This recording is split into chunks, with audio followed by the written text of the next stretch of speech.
Did you know that the Bible is filled with black history, but most people never hear about it? That's right. The truth is hidden in plain sight, yet it's rarely discussed. The stories of powerful black figures, their influence, and their legacy have been erased, downplayed, or completely ignored. But today we're going to uncover 7 shocking facts about black people in the Bible that they won't tell you. By the end of this video, you'll see biblical history in a way you never have before. And trust me, once you learn the truth, you'll never look at the Bible the same way again. So, let's get into it. First, let's talk about the origins of humanity. Many biblical scholars and genetic scientists agree on one thing. The first humans came from Africa. That means Adam and Eve were most likely black. Genesis tells us that God formed man from the dust of the ground. And what color is rich, fertile soil? Dark brown to black. The land where God placed the first humans, Eden, is described as being near Ethiopia and the land of Cush, both historically African regions. So, from the very beginning, the foundation of human civilization was black. But it doesn't stop there. Take a look at Noah's descendants. One of his sons, Ham, is known as the father of African and Middle Eastern nations. Ham's sons included Cush, Ethiopia, Mizraim, Egypt, Put, Libya, and Canaan.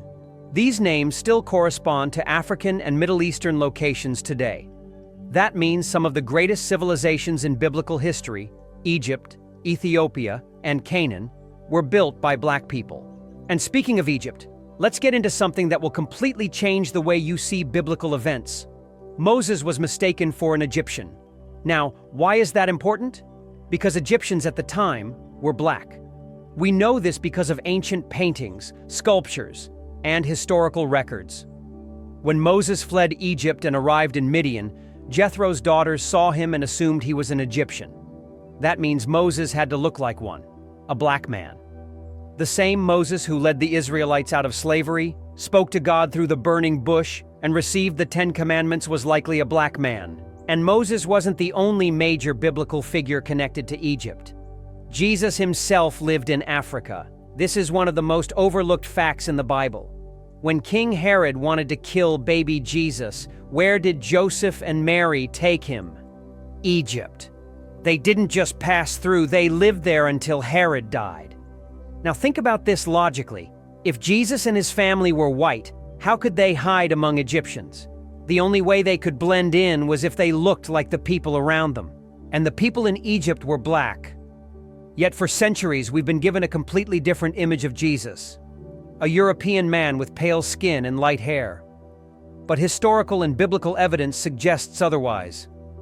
The book of Revelation describes Jesus as having hair like wool and feet like burnished bronze. That's a dark-skinned man with textured hair. But let's go even deeper. The Queen of Sheba, one of the most powerful women in the Bible, was black. She wasn't just any queen. She was royalty from the land of Sheba, which is in modern-day Ethiopia. When she visited King Solomon, she brought gold, spices, and wisdom that amazed even the great king.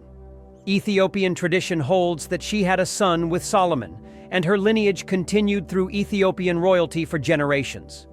This means Africa played a significant role in biblical history, not just as a backdrop, but as a place of power, wisdom, and divine connection. And speaking of powerful black figures, let's not forget about Simon of Cyrene. Many people don't realize this, but when Jesus was carrying the cross and he could no longer bear its weight, the Romans pulled a man from the crowd to help. That man was Simon of Cyrene. Cyrene was a region in North Africa, meaning Simon was likely a black man. Imagine that. A black man carried the cross of Jesus. And yet, how often is this acknowledged? The Bible is filled with black history, but it's often overlooked, rewritten, or completely ignored. But we're not stopping here. There are still more shocking truths to uncover. Now that we've uncovered how black people played a major role in the Bible, from the first humans to powerful leaders, let's go even deeper. Because trust me, there's more that they don't want you to know. One of the most shocking facts is that the Israelites themselves were likely dark-skinned. Think about it. The Israelites spent 400 years in Egypt as slaves. If they were white or pale-skinned, wouldn't they have stood out among the Egyptians? But instead, they lived, worked, and blended in with the locals, people who were historically black. Not only that, but ancient descriptions of the Israelites by outsiders described them as having dark skin. Even Jeremiah 13:23 makes a reference to this. Can the Ethiopian change his skin or the leopard its spots? This suggests that the Israelites were dark enough to be compared to Ethiopians.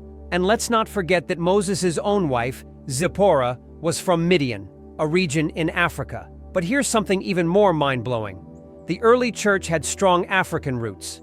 Yes, Christianity as we know it today has deep ties to Africa. One of the most well-known early church leaders was St. Augustine, who was from North Africa. His writings shaped Christian theology for centuries. Another early Christian, Tertullian, was also African and played a key role in defining Christian doctrine. And here's something even more shocking. One of the first baptized Christians in the New Testament was a black man. Acts 8 tells the story of the Ethiopian eunuch.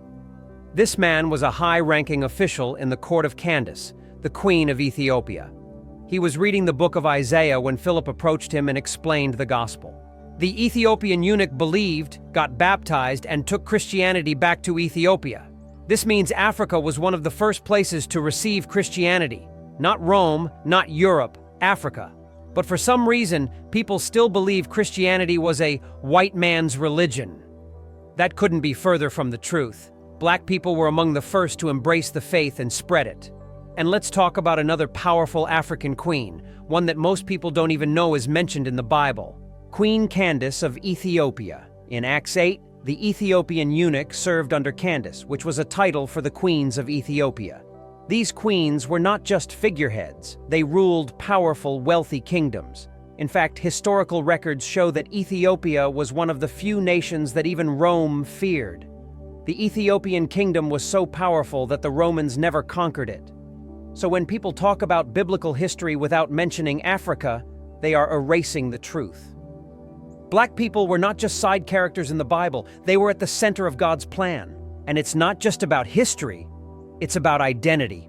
For centuries, black people have been told that they had no place in biblical history, that the images of whitewashed biblical figures were the truth.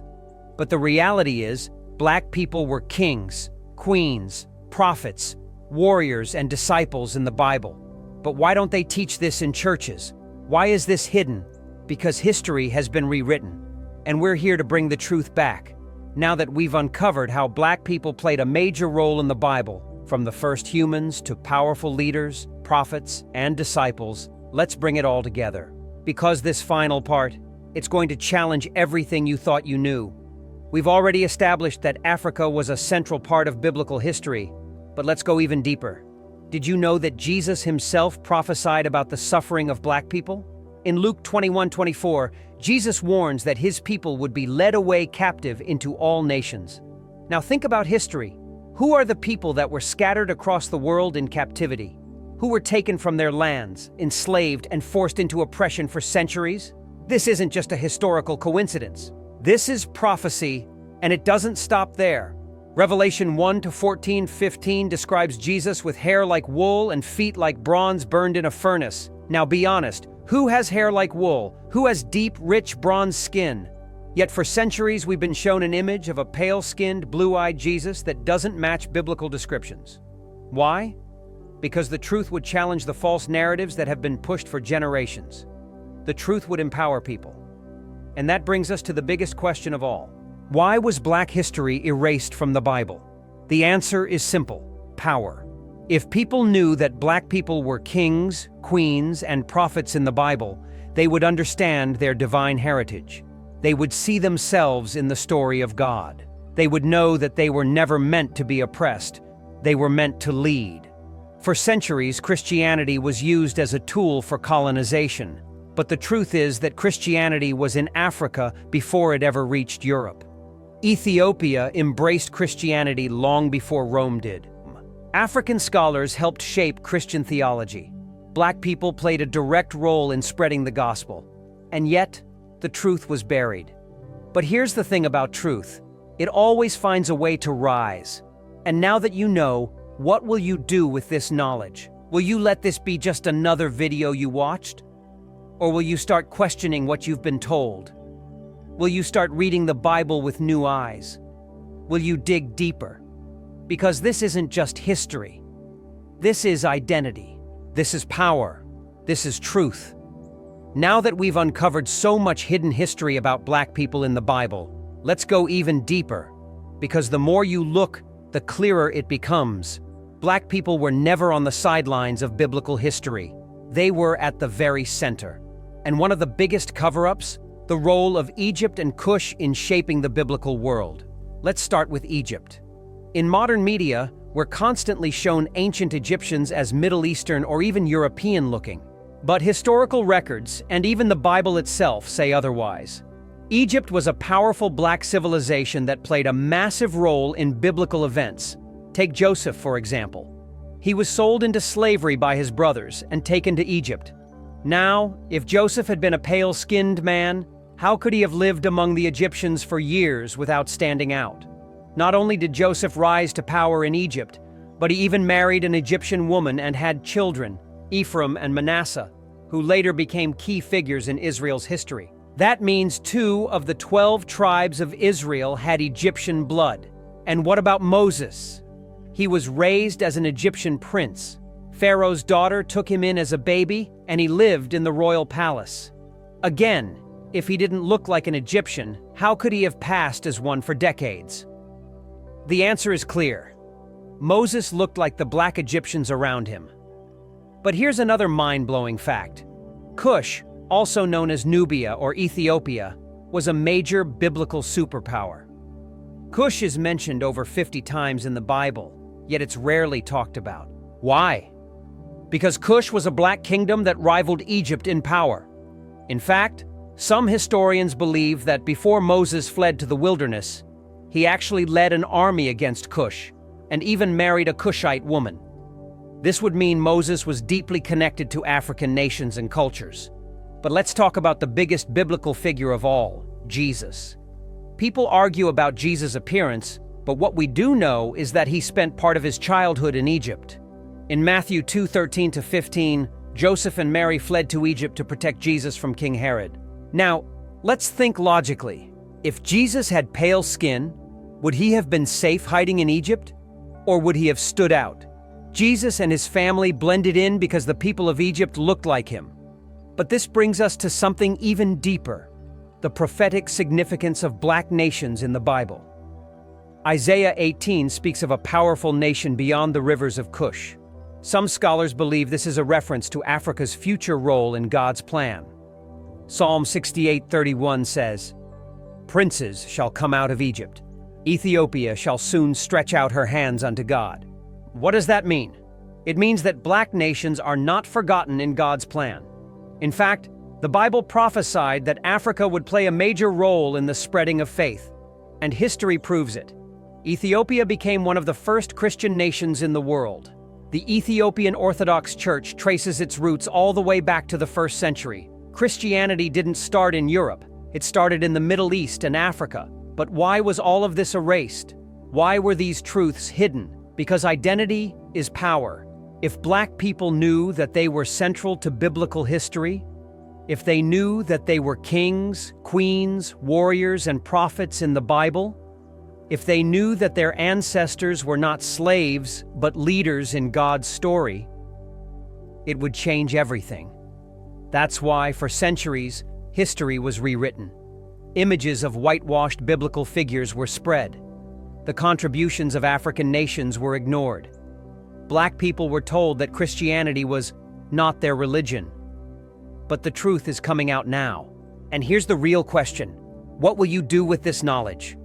Will you just hear it and move on? Or will you start questioning everything you've been told?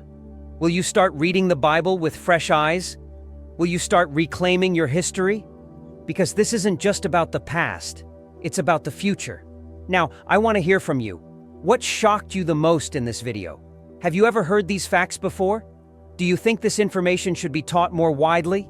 Drop a comment below and let's talk about it. Because the truth is out now and it's time for people to wake up.